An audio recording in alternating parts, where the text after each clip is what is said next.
Friends, once again welcome back to my YouTube channel. दोस्तों, अगर आप मुझे पहले से फॉलो कर रहे हैं तो आपको पता होगा इस वक्त मैं गुजरात के अहमदाबाद में हूँ।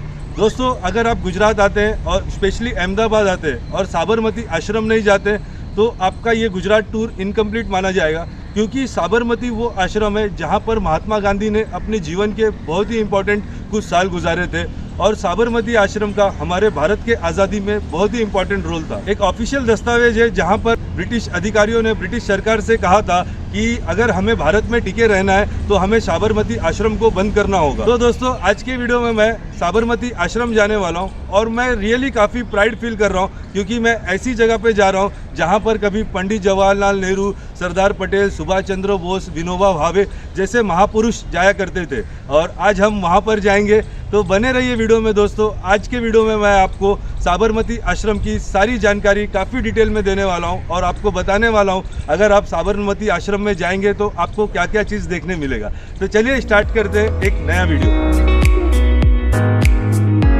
साबरमती आश्रम अहमदाबाद स्टेशन से 5.5 किलोमीटर दूर साबरमती नदी के किनारे है। साबरमती आश्रम जाने से पहले सत्याग्रह आश्रम के बारे में भी जानना जरूरी है, इसलिए आज सुबह पहले हम अहमदाबाद के पालड़ी इलाके में आए हैं, जहां है सत्याग्रह आश्रम, जिसे कोचरब आश्रम भी कहा जाता है। ये आश्रम वो जगह है जिसे महात्मा गांधी ने भारत में अपना पहला आश्रम बनाया था।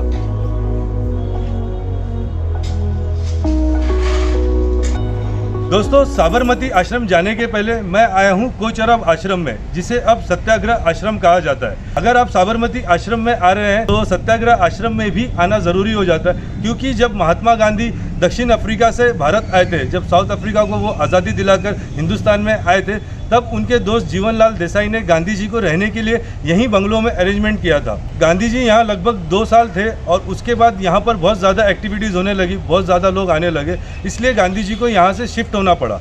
तो जब आप साबरमती आश्रम के लिए आएंगे तो आप यहाँ कोचरब आश्रम में भी आ सकते हैं। अभी यहाँ पर रिनोवेशन का काम चल रहा है, काफ़ी तोड़फोड़ हुआ है और टूरिस्ट के लिए बंद कर दिया गया, लेकिन हम एक रिक्वेस्ट करके अंदर आए। तो जब आप साबरमती आश्रम में आएंगे तो आप कोचरब आश्रम यहाँ पर भी ज़रूर आएंगे। कोचरब आश्रम 2 मंजिला बंगला है, जहां महात्मा गांधी अपनी धर्मपत्नी कस्तूरबा गांधी के साथ रहा करते थे। जब महात्मा गांधी दक्षिण अफ्रीका से भारत आए थे तब उनके साथ कई लोग भी आए थे, जिनमें से 19 लोग इसी आश्रम में रहा करते थे। और एक बार यहाँ प्लेग की महामारी फैलने की वजह से महात्मा गांधी को कोचरब आश्रम छोड़कर साबरमती आश्रम में जाना पड़ा। अब ये आश्रम एक संग्रहालय और लाइब्रेरी है, जिसकी देखभाल गुजरात विद्यापीठ यूनिवर्सिटी करती है, जो इसी आश्रम के पास पालड़ी में है। सत्याग्रह आश्रम से साबरमती आश्रम की दूरी 7 किलोमीटर है और ऑटो वाले सत्याग्रह आश्रम से या अहमदाबाद जंक्शन रेलवे स्टेशन से साबरमती आश्रम तक जाने का 100 रुपया लेते हैं। दोस्तों, सत्याग्रह आश्रम के बाद अब हम पहुंच गए साबरमती आश्रम में। जैसे आप आश्रम में आते हैं, पहले आपको एक पार्किंग मिलता है, लिमिटेड पार्किंग है और पार्किंग फ्री है यहाँ पर, और उसके साथ साथ आश्रम में भी एंट्री फ्री है। तो अभी हम आश्रम में आ गए और अभी हम अंदर चलते हैं और मैं बताता हूँ आपको यहाँ आश्रम में क्या क्या चीज़ें हैं।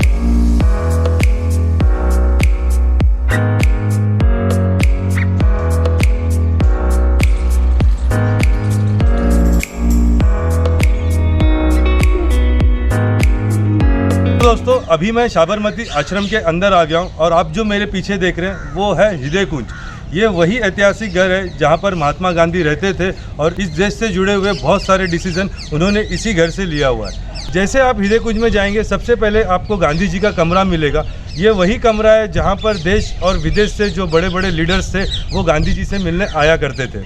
और उसके अलावा यहाँ पर रसोई घर है, एक गेस्ट हाउस है और कस्तूरबा जी का घर है। तो जैसे आप साबरमती आश्रम में आते हैं तो सबसे पहले आपको ये हृदय कुंज घर दिखता है, जहाँ पर महात्मा गांधी काफ़ी सालों तक रहे।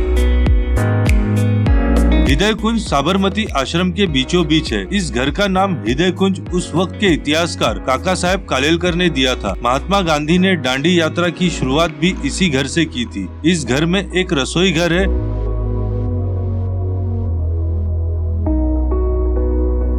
एक कस्तूरबा गांधी जी का कमरा है, एक गेस्ट हाउस है और एक महात्मा गांधी का कमरा है, जहां पर वो लोगों से मिला करते थे।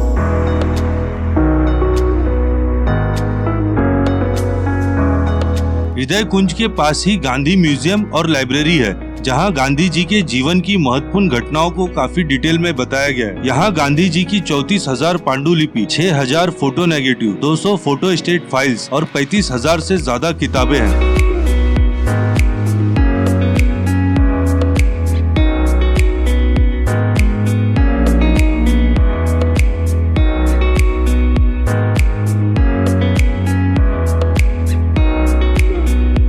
तो दोस्तों ये है साबरमती संग्रहालय और यहाँ म्यूजियम में गांधी जी से रिलेटेड सारी चीज़ें काफ़ी डिटेल में फ़ोटो के थ्रू, बुक्स के थ्रू बताई गई है। ये जो आश्रम है यहाँ पर एक स्लोगन है, मोहन से महात्मा, मीन्स महात्मा गांधी के जीवन की सारी जो उनकी जर्नी थी, विदेशों में उन्होंने साउथ अफ्रीका को आज़ादी दिलाई, उससे लेकर भारत की आज़ादी की लड़ाई तक की सारी उनके जीवन की बातें यहाँ पर काफ़ी डिटेल्स में बताई गई। म्यूजियम के बाहर ही उपासना मंदिर है। ये एक खुला मैदान है, यहाँ रोज प्रार्थना होती थी और महात्मा गांधी लोगों के प्रश्नों का उत्तर भी इसी जगह पर देते थे।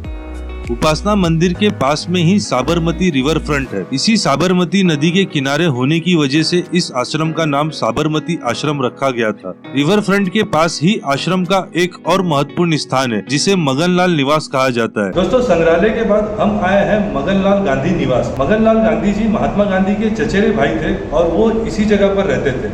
मगनलाल गांधी की देहांत पटना में हुआ था और उसके बाद गांधी जी ने एक बयान दिया था कि मैं आज से विधवा हो गया। इसका मतलब महात्मा गांधी जी को मगनलाल गांधी जी पे बहुत विश्वास था और साबरमती आश्रम की सारी देखभाल मगनलाल गांधी जी ही करते थे। तो यहाँ आने पर, मगनलाल गांधी निवास में आने पर आपको कई तरह के चरखे दिखाई देंगे और यहाँ पर खादी के जो ग्राम उद्योग है उससे रिलेटेड बहुत सारी चीज़ें आपको एज ए म्यूजियम यहाँ पर दिखाई देंगी।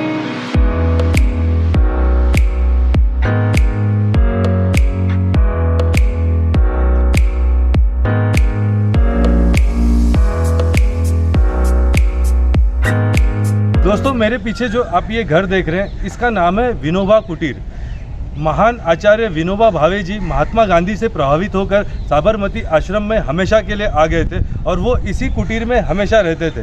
विनोबा भावे के बाद एक विदेशी महिला जो महात्मा गांधी की जीवन पर किताब पढ़कर काफ़ी प्रभावित हुई और वो भी साबरमती आश्रम में आ गई, जिसे महात्मा गांधी ने मीराबेन नाम दिया था। विनोबा भावे जी के बाद मीराबेन इसी कुटीर में रहती थी। तो ये जो घर है ये विनोबा भावे और मीराबेन के नाम पर है। इन सब के अलावा आश्रम में मानव साधना कम्युनिटी सेंटर नाम से एक एनजीओ भी चलता है, जो बच्चों को अच्छी शिक्षा, अच्छी स्वास्थ्य के साथ कई सारी एक्टिविटीज कराते हैं। यहाँ एक नंदनी गेस्ट हाउस है, जहाँ पर महात्मा गांधी से मिलने आए लोग ठहरते थे। यहाँ पर एक शॉप भी है, जहाँ पर महात्मा गांधी से जुड़ी हुई चीजें मिलती है, जैसे उनकी मूर्ति, कीचेन, फोटो फ्रेम्स, बुक्स, जिसे आप यहाँ से खरीद भी सकते हैं। दोस्तों ये है साबरमती आश्रम। यहाँ आने पर गांधी जी और गांधी जी के जीवन को समझने का एक अच्छा मौका मिलता है। काफ़ी सादगी है इस जगह में, काफ़ी शांत वातावरण है और बहुत अच्छा लगा यहाँ पर आकर। तो दोस्तों यही था मेरा साबरमती आश्रम टूर का वीडियो। आज के वीडियो में हमने साबरमती आश्रम को देखा और गांधी जी के जीवन को समझने की कोशिश की। आज के वीडियो को मैं यहीं एंड कर रहा हूं और फिर हम मिलेंगे दोबारा किसी दूसरे वीडियो पर। तब तक के लिए bye, take care, good day. मिलते हैं बहुत जल्दी किसी दूसरे वीडियो पर।